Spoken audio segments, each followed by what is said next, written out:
Bab 10. Meningkatkan produktivitas. Produktivitas dapat diringkas menjadi satu kata, fokus.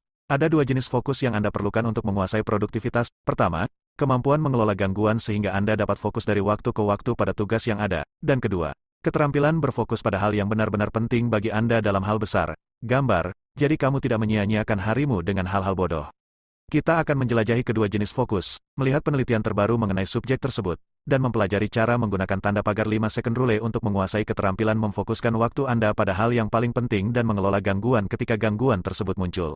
Seriuslah dalam mengelola gangguan. Mengelola gangguan seperti menindaklanjuti tujuan kesehatan. Anda tidak akan pernah merasa seperti itu, Anda hanya perlu memaksa diri Anda sendiri untuk melakukannya.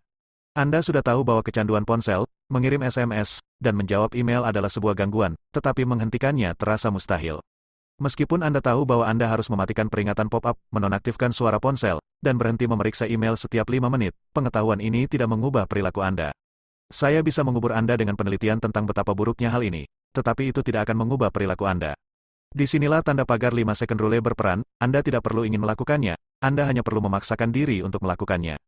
Pertama, Anda harus memutuskan bahwa gangguan itu tidak baik. Interupsi dalam bentuk apapun adalah kematian bagi produktivitas Anda.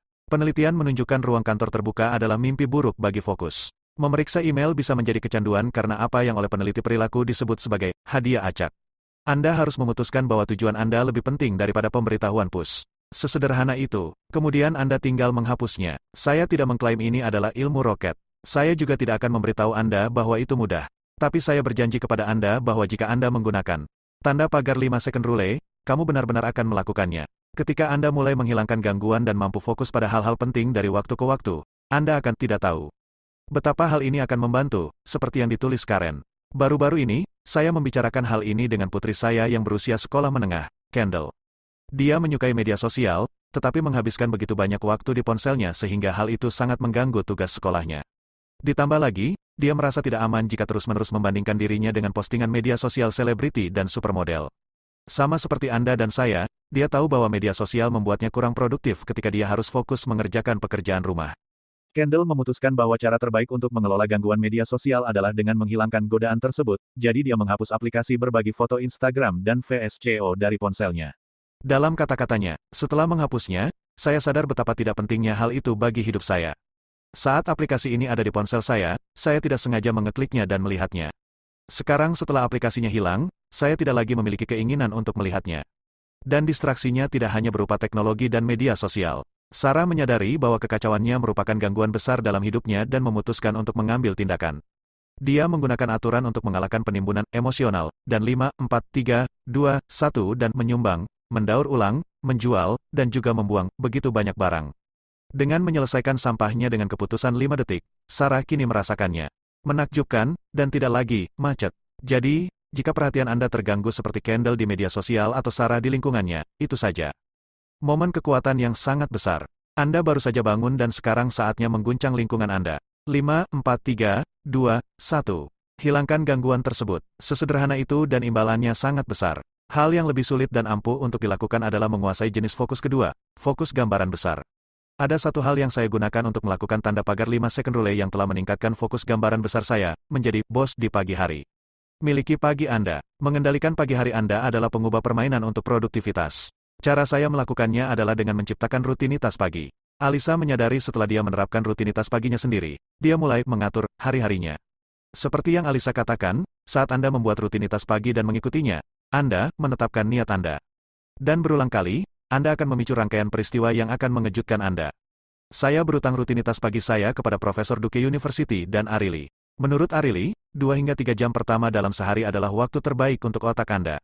Setelah Anda benar-benar bangun. Jadi, jika Anda bangun dari tempat tidur pada jam 6 pagi, waktu puncak berpikir dan produktivitas Anda adalah pada jam 6.30 pagi. Sampai jam 9 pagi. Dan seterusnya, jika rumah tangga Anda sama seperti rumah tangga kami, hampir selalu terjadi kekacauan di pagi hari. Memberi makan anjing, menyiapkan sarapan, dan membimbing 3 anak siap sekolah keluar rumah dapat memakan waktu lebih dari 1 jam dan mengurangi jendela produktivitas puncak Anda. Itu sebabnya saya harus serius menjalani pagi hari jika saya berencana menjadi bos di hari saya, dan itu dimulai dengan bangun lebih pagi sehingga saya punya waktu untuk fokus pada tujuan besar saya sebelum hari itu membajak saya. Inilah cara saya mengubah rutinitas saya untuk menjadi ahli dalam berfokus pada prioritas saya. Rutinitas sehari-hari saya. 1. Saya bangun ketika alarm berbunyi. Kami membahas pentingnya hal ini ketika Anda mempelajari tentang Wake Up Challenge. Alarm berbunyi. Saya bangkit. Tamat. Untuk produktivitas puncak, jangan pernah menekan tombol snooze. Sebenarnya ada alasan neurologis mengapa hal ini terjadi, yang saya pelajari saat melakukan penelitian untuk buku ini. Anda tahu bahwa tidur malam yang nyenyak penting untuk produktivitas. Tapi saya yakin Anda tidak tahu bahwa cara Anda bangun sama pentingnya dengan cara Anda tidur. Para ilmuwan baru-baru ini menemukan bahwa menekan tombol snooze berdampak negatif pada fungsi otak dan produktivitas yang dapat bertahan hingga 4 jam. Inilah yang perlu Anda ketahui. Kita tidur dalam siklus yang membutuhkan waktu sekitar 90 hingga 110 menit untuk menyelesaikannya. Sekitar 2 jam sebelum Anda bangun, siklus tidur ini berakhir dan tubuh Anda perlahan mulai bersiap untuk bangun. Saat alarm Anda berbunyi, tubuh Anda berada dalam mode bangun. Jika kamu menekan tombol snooze dan kembali tertidur, Anda memaksa otak Anda untuk memulai siklus tidur baru yang berdurasi 90 hingga 110 menit. Ketika alarm tunda berbunyi 15 menit kemudian, wilayah kortikal otak Anda, yang merupakan bagian otak yang bertanggung jawab untuk pengambilan keputusan, perhatian, kewaspadaan, dan pengendalian diri, masih dalam siklus tidur. Ia tidak akan bisa bangun. Perlu 75 menit lagi untuk menyelesaikan apa yang dimulai oleh tombol tunda itu. Diperlukan waktu hingga 4 jam agar kondisi inersia tidur ini hilang dan fungsi kognitif Anda kembali ke kapasitas penuhnya. Itu sebabnya Anda merasa sangat pusing ketika bangun setelah menekan tombol tunda. Itu bukan karena Anda kurang tidur. Itu karena begitu Anda menekan tombol snooze, Anda memulai siklus tidur baru dan kemudian menghentikannya. Pada hari-hari ketika Anda menekan tombol snooze, Anda tidak mungkin berada dalam kondisi terbaik. Jadi, saya sangat serius tentang hal ini. Alarm berbunyi. Tidak ada tombol tunda. Bangun. Tidak bisa dinegosiasikan. 2. Aku berjalan ke kamar mandi dan mematikan alarm. Suami saya dan saya tidak memiliki ponsel atau jam alarm di kamar tidur atau di meja samping tempat tidur kami. Di mana ponselku? Di dalam kamar mandi. Cukup dekat sehingga saya bisa mendengar telepon berdering jika ada yang menelepon dan alarm berbunyi di pagi hari. Tapi, cukup jauh agar saya tidak tergoda. Jika ponsel saya ada di meja samping tempat tidur, saya akan mengambilnya tanpa berpikir panjang dan tetap di tempat tidur sambil membaca email. Anda tahu Anda bersalah atas hal yang sama. Jika berada dalam jangkauan, mudah untuk mengambilnya tanpa berpikir. Mayoritas orang dewasa membaca email sebelum mereka bangun dari tempat tidur, dan penelitian terbaru dari Deloitte melaporkan bahwa sepertiga orang dewasa dan setengah dari mereka yang berusia di bawah 35 tahun benar-benar bangun dan memeriksa ponsel mereka di tengah malam.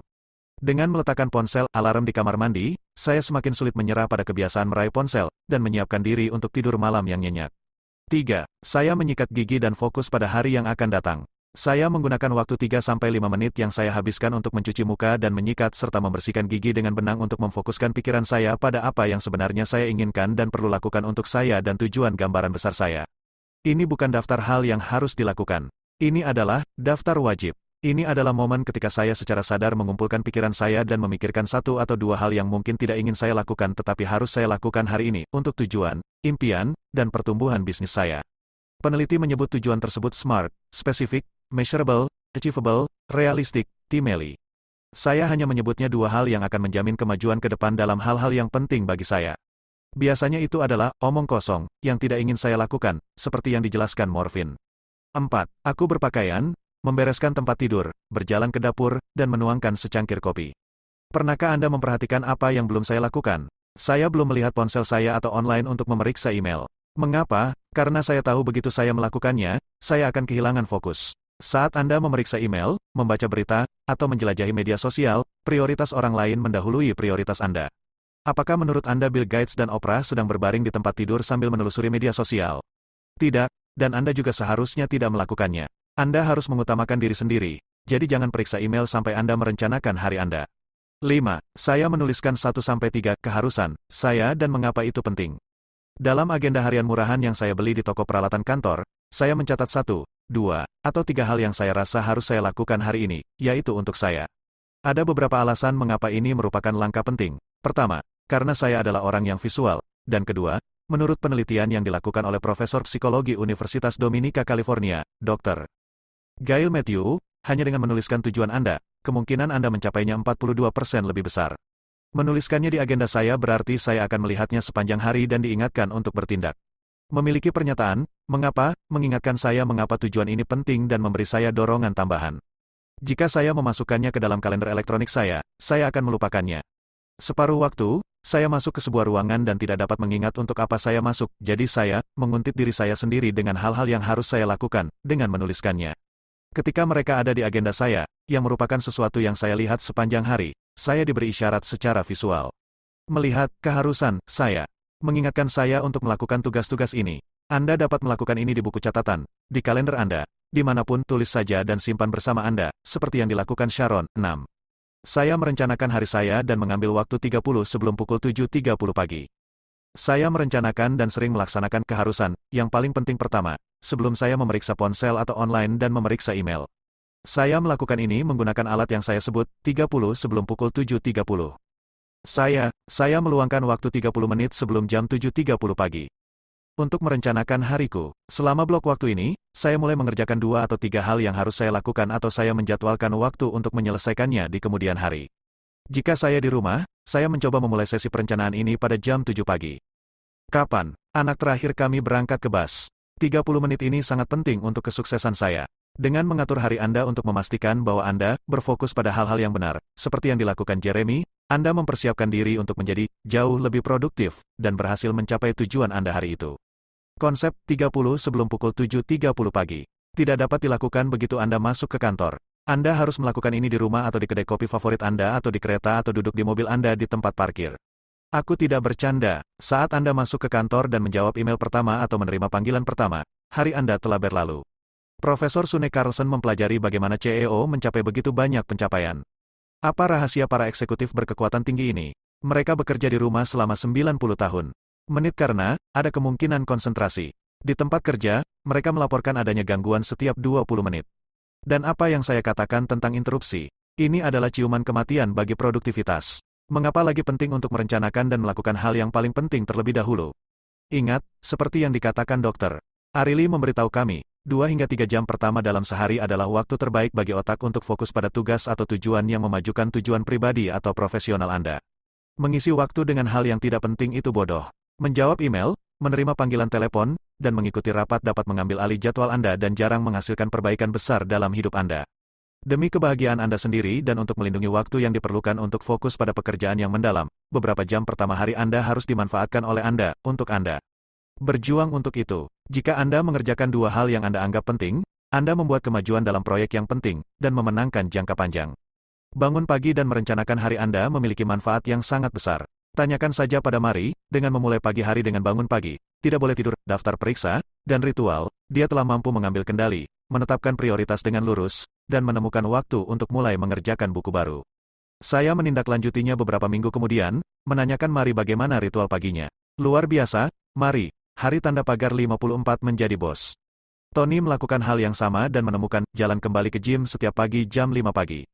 Saya tahu sulit untuk bangun pagi-pagi dan langsung berolahraga, tetapi ketika Anda 5, 4, 3, 2, 1 menemukan energi aktivasi untuk mengalahkan perasaan penolakan tersebut, Anda tidak hanya menyiapkan diri Anda untuk menjadi bos hari Anda, tetapi Anda juga mengaktifkan diri Anda yang terhebat.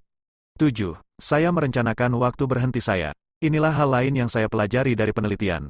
Selain merencanakan hari saya juga merencanakan waktu saya akan berhenti bekerja. Itu benar, setiap hari, ketika aku memulai hariku, aku menentukan jam berapa aku akan berhenti bekerja dan berkumpul dengan keluargaku. Memiliki tenggat waktu untuk berhenti atau mengalihkan menghasilkan 2 hal, membuat saya lebih sadar dengan waktu yang saya miliki dan membuat saya lebih produktif. Ada prinsip yang disebut hukum Parkinson, pekerjaan akan meluas kapanpun Anda memberikannya. Jadi berikan tenggat waktu pada hari kerja Anda. Batas waktu penting untuk stamina dan kesehatan mental. Ini memaksa Anda untuk fokus dan serius dalam mengambil istirahat dari pekerjaan. Ini adalah waktu istirahat yang kita semua perlukan untuk hadir bersama keluarga kita dan memberikan otak kita waktu untuk beristirahat, memulihkan tenaga, dan mengatur ulang apa yang mereka perlukan. Saya tidak akan berbohong.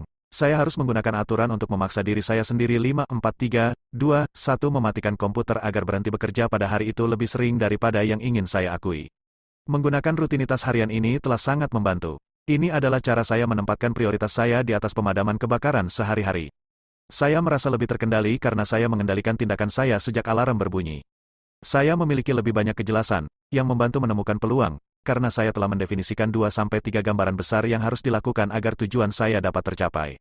Jika saya menyadari diri saya menyimpang dari rutinitas atau perhatian saya teralihkan, itulah momen yang penuh kekuatan.